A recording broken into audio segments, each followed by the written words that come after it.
right, with college baseball going on now, I've been fielding phone calls left and right regarding guys having difficulty throwing strikes, especially when the big lights come on. Let's talk about some of the reasons that I've heard as to why that might be happening. I also want to break down for you not only why they're happening, but how do we circumvent this, and then how do we even work on it outside of baseball? So let's start off.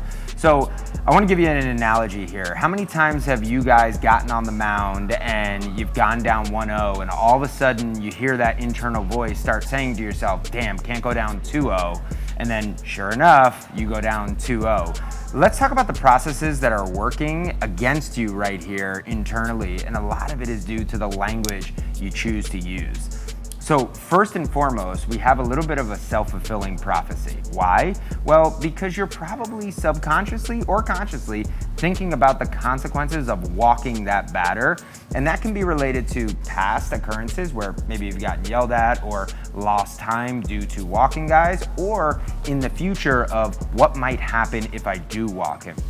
Ultimately, the result ends up being a walk because you're actually just trying to avoid it. Which now leads me to the next point, which is probably ironic process, where you start saying to yourself, don't miss arm side again. Sure enough, what do? We miss arm side again. So in these two instances, what's really going on is you're trying to tell your body, don't do something. And the human brain doesn't quite conceptualize the don't section of that. And you end up resulting with the result you didn't want. So how do we stop this? Now, one of the big notions when it comes to pitching is that you have to understand the ramifications of a pitch and what it means to the at-bat, what it means to the game, right? But unfortunately for some of you, especially those struggling to throw strikes, that might be too broad at the current moment.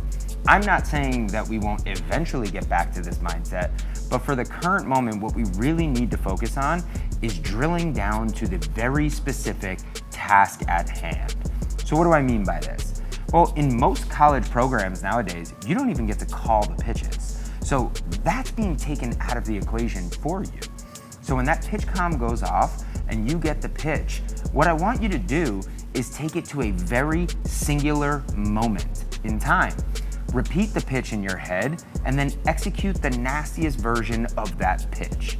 See, the objective here is that if you're gonna face 5 batters in this live outing midweek, then you have roughly about 25 chances to execute exactly the way you set out to.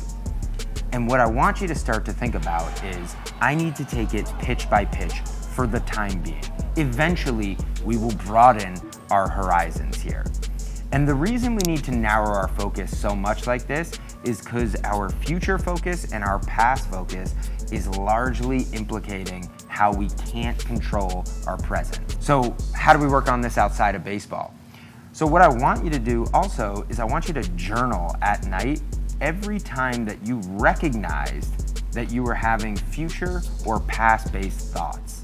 And the reason I want you to recognize this is because the power is actually in the recognition.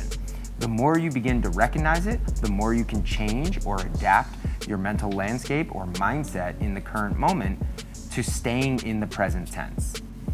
Now, again, I want to reiterate, our language that we are using internally is likely causing the issues that we're experiencing. Change the language, change the outcome.